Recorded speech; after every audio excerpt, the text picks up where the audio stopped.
English ল্যাঙ্গুয়েজে বা গ্রামারে verb একটি গুরুত্বপূর্ণ বিষয়। ইংলিশ শিখতে গেলে ভার্বটা ভালো করে আমাদের প্রত্যেককেই জানতে হবে। আজকে আমরা ভার্বের বিভিন্ন টাইপ নিয়ে আলোচনা করব। Hello everyone, welcome to our channel Raha's tutorial. ভার্বের প্রধানত দুটো টাইপ, একটা হচ্ছে হেল্পিং ভার্ব আর একটা হচ্ছে মেন ভার্ব। হেল্পিং ভার্বকে দুভাগে ভাগ করা যায়, দেখো অক্সিলারি আর মোডাল ভার্ব। অক্সিলারিকে আবার আমরা তিন ভাগে ভাগ করতে পারি, একটা হচ্ছে to be, to have, to do. Modal ভার্বে থাকে ক্যান, কুড, মে, মাইট। এটা তোমরা সবাই জানো যে এগুলো কোথায় কিভাবে ইউজ হয়, ক্যান, কুড, মে, মাইট। আর অক্সিলারি ভার্বে যে তিনটে হচ্ছে টু বি, টু হ্যাভ আর টু ডু।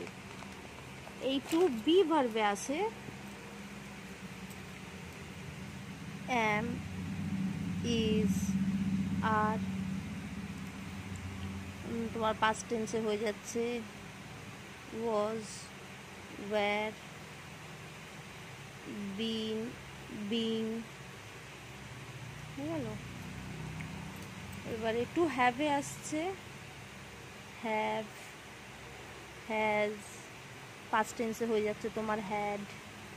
আবার আসছে হ্যাভিং, জেরান্ডে। টু ডু, টু ডুতে হয়ে যাচ্ছে ডু, ডাজ, আর পাস্টে হয়ে যাচ্ছে ডিড। বোঝা গেল? এবারে ধরে নাও,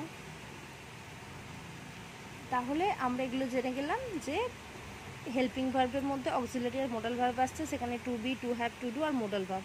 আর এই হেল্পিং ভার্বটা কি? হেল্পিং ভার্ব হলো যখন কোনো সেন্টেন্সকে গঠন করা হয় তখন মেন ভার্ব আর হেল্পিং ভার্বের সমন্বয় তৈরি হয়। ধরে নাও, I am going to school, আমি স্কুলে যাচ্ছি। এখানে অ্যামটা হয়ে যাচ্ছে হেল্পিং ভার্ব আর গোয়িংটা হয়ে যাচ্ছে মেন ভার্ব। বোঝা গেল? এবার দেখো, মেন ভার্ব সাধারণত তিনটে হয়, আমরা করেছি, আমরা সবাই জানি, কিন্তু আমি পাঁচটা করে বলছি তাহলে বুঝতে সুবিধা হয়। ধরে নাও আমি একটা ইরেগুলার ভার্ব নিচ্ছি, স্পিক। এটা তোমার সেকেন্ড ফর্ম পাস্ট, যেটা আমরা জানি spoke, verb three spoken. In generally এই তিনটে ফর্মে বেশিরভাগ ইউজ হয়, কিন্তু আমি পাঁচটা বলে দিচ্ছি। ফোর্থটা হয়ে যাচ্ছে, ভার্বের ফোর্থ ফর্মে লাগে আইএনজি, এটা হয়ে যাবে স্পিকিং। আর ফিফথ ফর্মে হয়ে যাচ্ছে স্পিক্স। এখানে এস বা ইএস অ্যাড হয়। এটা তোমরা এর আগের ভিডিওগুলোতেও আমি বলে দিয়েছি যে ইএসগুলো কোথায় লাগে। ধরে নাও, যেগুলো যে সমস্ত ওয়ার্ডগুলো তোমাদের সিএইচ, এসএইচ, ওএইচ, এসএস, ও বা এক্স দিয়ে এন্ড হয়, সেগুলোতে লাস্টে ইএস অ্যাড হয়। ইররেগুলার ভার্ব, আমি যেটা প্রথমেই বললাম স্পিক, ইররেগুলার ভার্বে দেখবি ফার্স্ট ফর্ম আর সেকেন্ড ফর্ম আলাদা হয়। যেরকম spoke, speak, spoke, first form second form সবসময় আলাদা হয়। যেরকম টিচ, টট হতে পারে। কিন্তু রেগুলার ভার্বে লাস্টে সবসময় ইডি লাগে, মাথায় রাখবে।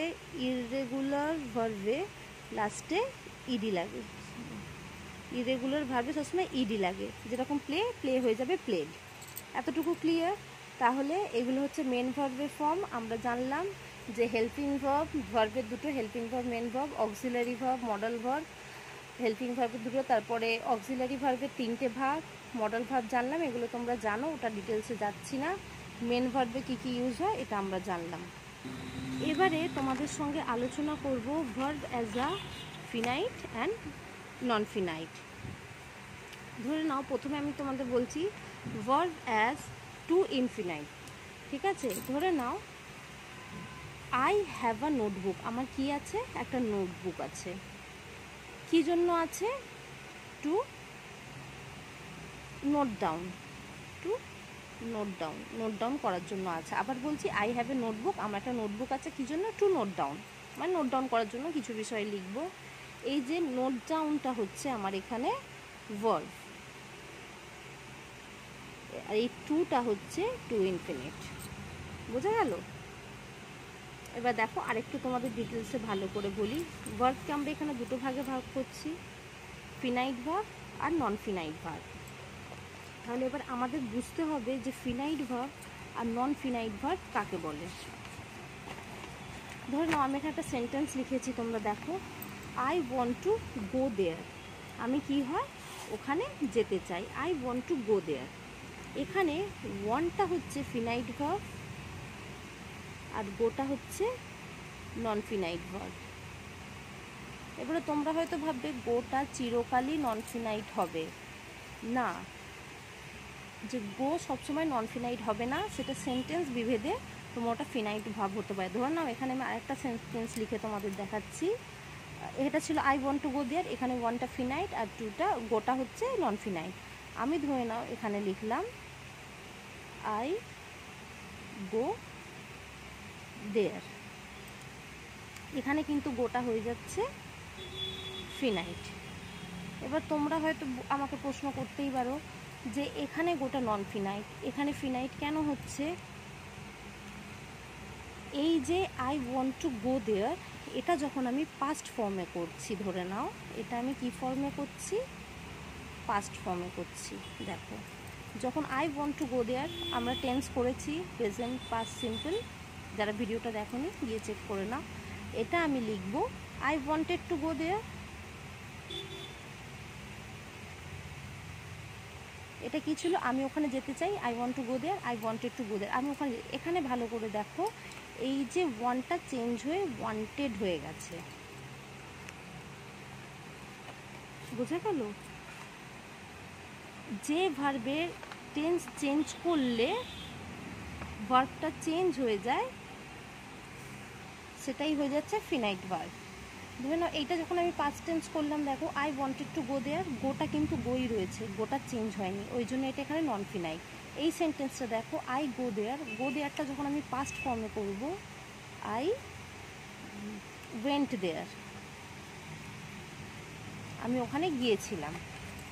আই গো দেয়ার, আমি ওখানে যাই, আর আই ওয়েন্ট দেয়ার, তাহলে কি হলো দেখো গোটা এখানে চেঞ্জ হয়ে গেল, তাহলে এটা এখানে ফিনাইট ভার্ব হয়ে গেল, বোঝা গেল? তাহলে এটা এখানে ফিনাইট ভার্ব হয়ে গেল। ডিফারেন্সটা বুঝলে যখন, আচ্ছা দাঁড়াও আমি তোমাদের এখানে একটা লিখে দিচ্ছি, তোমরা যদি না বুঝতে পারো আর একবার দেখে নাও। ফিনাইট ভার্ব সেটা যেটা যখন টেন্স চেঞ্জ করলে সেটা চেঞ্জ হচ্ছে, নন ফিনাইট কিন্তু চেঞ্জ হচ্ছে না, নন ফিনাইট কিন্তু চেঞ্জ হচ্ছে না, ভালো করে তোমরা এটা বোঝো।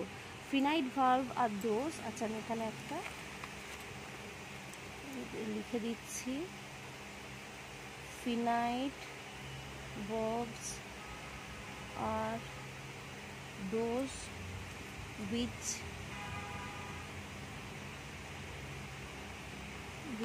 change. Finite verbs are those which change their form depending on the tense of the verb. আবার দেখে নাও, ফিনাইট ভার্ব আর those with change their form depending on the tense of the verb. যেটা টেন্সের সঙ্গে সঙ্গে পাল্টে যাচ্ছে সেটা হচ্ছে ফিনাইট ভার্ব, আর যেটা অপরিবর্তিত থাকছে সেটা হচ্ছে non finite verb. Non finite verb আর those which do not change their form to show the action done by the subject. বোঝা গেল? এসো এবারে নন ফিনাইট ভার্বের একটু ভাগটা আমরা বুঝে নিই।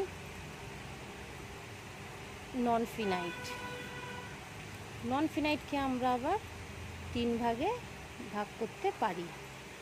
একটা হচ্ছে তোমার জেরান্ট, একটা হচ্ছে পার্টিসিপল, আর একটা তোমার হচ্ছে টু ইনফিনিট।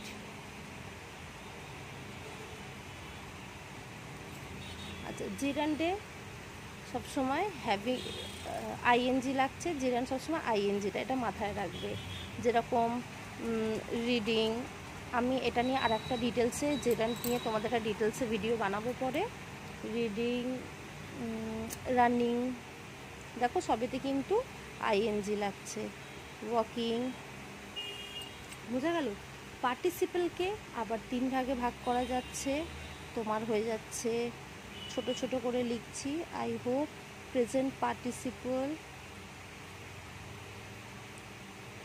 পাস্ট পার্টিসিপল, একটা হচ্ছে পারফেক্ট পার্টিসিপল। প্রেজেন্ট পার্টিসিপলে আইএনজি লাগছে, এখানে ভার্বের থার্ড ফর্ম লাগছে পাস্ট পার্টিসিপলে, আর হ্যাভিংয়ে এটা হ্যাভিং, তার সঙ্গে V3 লাগছে। আর টু এ জানি টু এর ভার্বের যে পাস্ট ফর্ম সেটা লাগে, ভার্বের যে পাস্ট ফর্ম সেটা লাগে। তোমরা এইটুখানি খালি এখানে বুঝে নাও, সমস্ত নন ফিনিট ভার্বে যে কোনো টেন্স ইউজ করো, প্রেজেন্ট, পাস্ট, ফিউচার, এর সাথে প্রেজেন্টের ভার্ব প্রেজেন্টে যা থাকবে পাস্টেই তা থাকবে, সেটা কিন্তু কখনো চেঞ্জ হবে না।